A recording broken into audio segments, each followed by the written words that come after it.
नमस्कार, शारदा डायरीज में आप सबका स्वागत है। शिव जी को सर्वशक्तिमान माना जाता है। यह वीडियो शिव जी के घुश्मेश्वर ज्योतिर्लिंग के बारे में है। यह शिव जी के 12 ज्योतिर्लिंगों में 12वां और अंतिम ज्योतिर्लिंग है।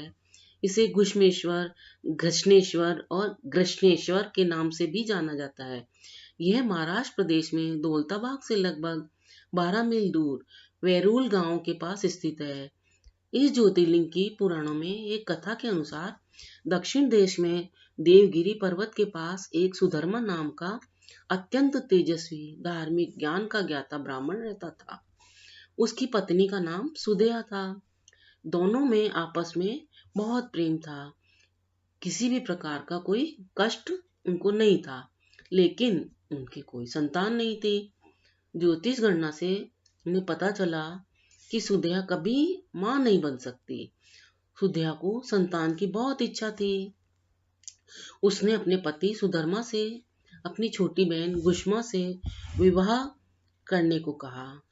सुधर्मा को यह बात नहीं जची, लेकिन अंत में उन्हें अपनी पत्नी की जिद के आगे झुकना ही पड़ा।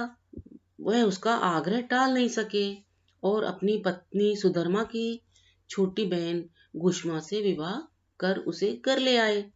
गुष्मा बहुत ही विनम्र और धार्मिक स्त्री थी। वह भगवान शिव की बहुत बड़ी भक्त थी। वह प्रतिदिन 101 पार्थिव शिवलिंग बनाकर उनकी हृदय से सच्ची निष्ठा और प्रेम भाव से उनका पूजन करती, फिर उन पार्थिव शिवलिंगों को तालाब में प्रवाहित कर देती। भगवान शिव जी की कृपा से कुछ समय बाद ही गुष्मा ने एक सुंदर स्वस्थ बालक को जन्म दिया।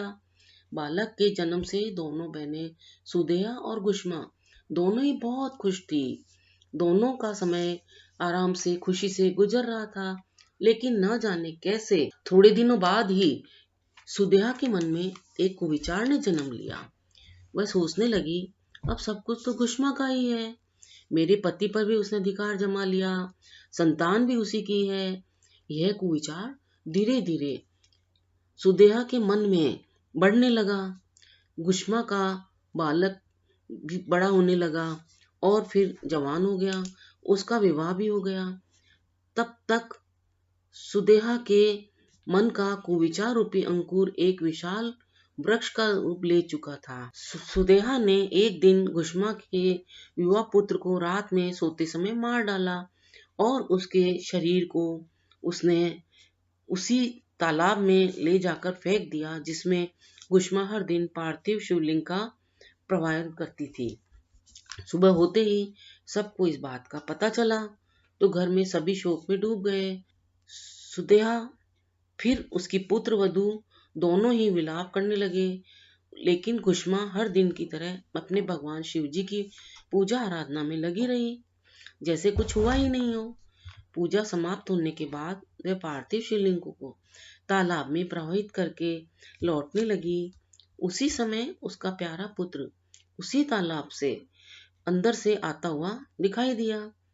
वह हमेशा की तरह आकर गुष्मा के चरण में गिर पड़ा और चरण छूने लगा। ऐसा लगा जैसे कहीं आसपास ही घूम कर आया हो।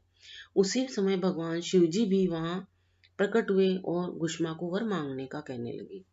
शिव जी ने सुदेहा को घृणित कार्य से बहुत क्रोधित हो गए और अपने त्रिशूल द्वारा उसका गला काटने के लिए उद्यत दिखाई दे रहे थे। तभी गुष्मा ने हाथ जोड़कर भगवान शिव जी से कहा, हे प्रभु, अगर आप मुझ पर प्रसन्न हैं तो मेरी बहन को क्षमा कर दे। हालांकि उसने बहुत जघन्य अपराध किया है, किंतु आपकी दया से मुझे अपना पुत्र वापस मिल गया है। अब आप मुझे क्षमा करें। हे प्रभु, आपसे मेरी एक ही प्रार्थना है, अब आप लोक कल्याण के लिए सदा सदा के लिए यहीं निवास करें। भगवान शिव जी ने गुष्मा की दोनों विनती सुन ली और भगवान शिव जी ज्योतिर्लिंग के रूप में वहीं निवास करने लगे। शिव भक्त गुष्मा के आराध्य देव होने के कारण वे यहाँ घुश्मेश्वर महादेव के नाम से विख्यात हुए। घुश्मेश्वर ज्योतिर्लिंग की पुराणों में बहुत अधिक महिमा बताई गई है। इनके दर्शन मात्र से ही सभी पापों का नाश होकर सुखों की प्राप्ति करके मोक्ष प्राप्त होता है। यहाँ साल भर श्रद्धालुओं दर्शन के लिए आते रहते हैं। भगवान शिव जी की कृपा से उनकी सभी मनोकामनाएं पूर्ण होती है।